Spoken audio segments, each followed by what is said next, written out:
एक समय की बात है। एक दूर के राज्य में एक सुंदर और दयालु राजकुमारी रहती थी, जिसका नाम राजकुमारी अनन्या था। उसकी सुंदरता पूरे राज्य में प्रसिद्ध थी और उसकी दयालुता तो और भी अधिक प्रसिद्ध थी। राज्य का महल बहुत भव्य और मंत्रमुग्धकारी था, जहां हर प्रकार का सुख और विलास था।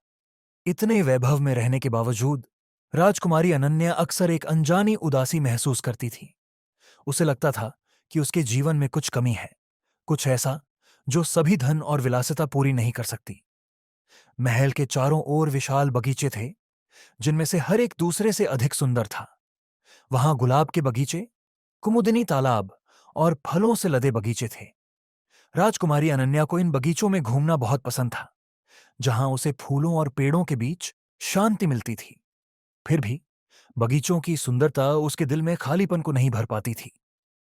एक दिन जब वह बगीचों में शांति की तलाश में घूम रही थी, उसने एक कोने में एक भिखारी को बैठा देखा। भिखारी का नाम अर्जुन था और उसकी आंखें अनजाने दुखों और कठिनाइयों की कहानियां बयां कर रही थीं। उसके कपड़े फटे हुए थे और उसका चेहरा जीवन की कठोर सच्चाइयों से चिह्नित था। उसकी दशा के बावजूद उसमें एक शांति और सुकून की आभा थी, जिसने राजकुमारी को मोहित कर लिया। बिना किसी हिचकिचाहट के राजकुमारी अनन्या उसके पास गई और उसके बगल में बैठ गई।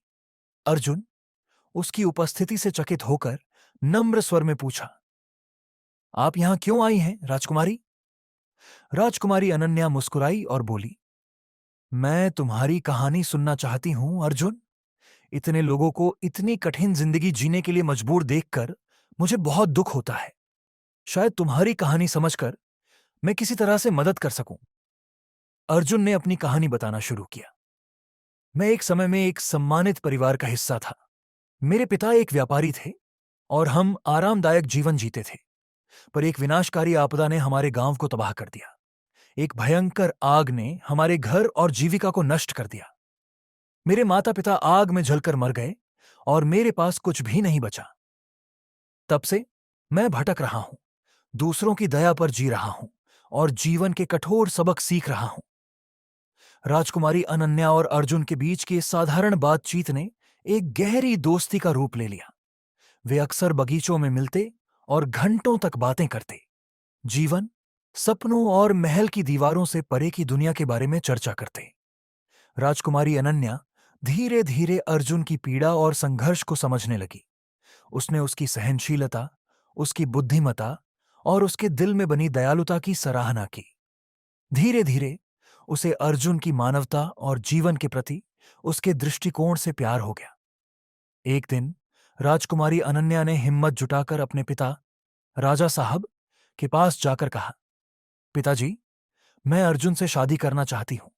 वह भिखारी हो सकता है, पर उसके दिल में प्रेम और करुणा से भरा है। मैं अपने जीवन की कल्पना किसी और के साथ नहीं कर सकती। राजा साहब क्रोधित हो गए। राजकुमारी, तुम एक भिखारी से शादी नहीं कर सकती।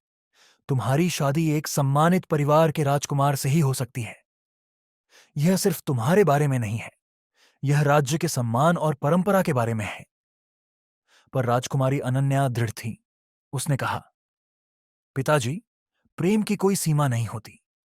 अर्जुन और मैं एक दूसरे से प्रेम करते हैं और हमारी खुशी एक साथ रहने में है। बिना प्रेम के शादी का क्या मतलब है?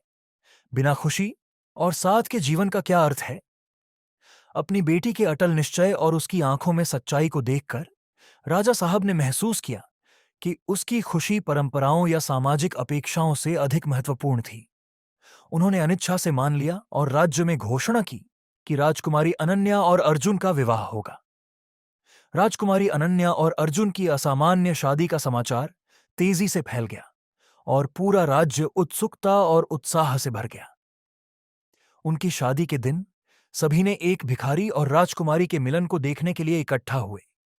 भव्य समारोह राजमहल में हुआ, जो फूलों और रोशनी से सजा हुआ था। राजकुमारी अनन्या अपने विवाह के वस्त्रों में अद्भुत लग रही थी और अर्जुन सरल कपड़े पहनकर भी शान और गरिमा के साथ खड़ा था। जब उन्होंने एक दूसरे से वचन लिए, तो दर्शकों की आंखों में आंसू थे। लोगों ने देखा कि कैसे प्रेम सामाजिक बाधाओं को पार कर एक बंधन बना सकता है, जो किसी भी परंपरा से मजबूत होता है। राजकुमारी अनन्या और अर्जुन की प्रेम कहानी कई लोगों के लिए आशा और प्रेरणा का प्रतीक बन गई। उन्होंने सिद्ध कर दिया कि सच्चा प्रेम सभी सीमाओं को पार कर जाता है और बाकी सभी चीजों को नगण्य बना देता है। राजकुमारी अनन्या और अर्जुन ने प्रेम, सम्मान और आपसी समझ से भरा जीवन जिया।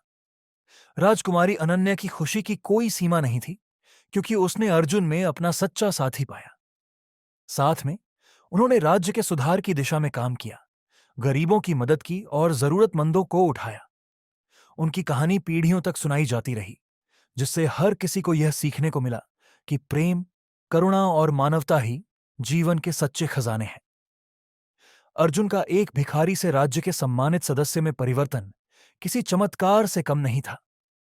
राजकुमारी अनन्या के समर्थन से उन्होंने अपनी ज्ञान और अनुभव का उपयोग राज्य के नागरिकों के जीवन को सुधारने में किया। उन्होंने खेती और व्यापार के नए तरीकों को पेश किया, जिससे राज्य की अर्थव्यवस्था में वृद्धि हुई और कोई भी व्यक्ति उसी तरह से पीड़ित न हो सके जैसे वे हुए थे। राजकुमारी अनन्या और अर्जुन का प्रेम एक दूसरे के लिए समय के साथ और भी मजबूत होता गया। वे अपने दिन एक साथ काम करते हुए बिताते और उनकी शामें हंसी और खुशी से भरी होती। वे अक्सर अपने पहले मिलन की यादें ताज़ा करते थे। अगर आपको ये वीडियो अच्छी लगी तो वीडियो को लाइक करके कमेंट, चैनल को सब्सक्राइब करें ऐसे और वीडियो इस चैनल पर आती रहेगी। धन्यवाद।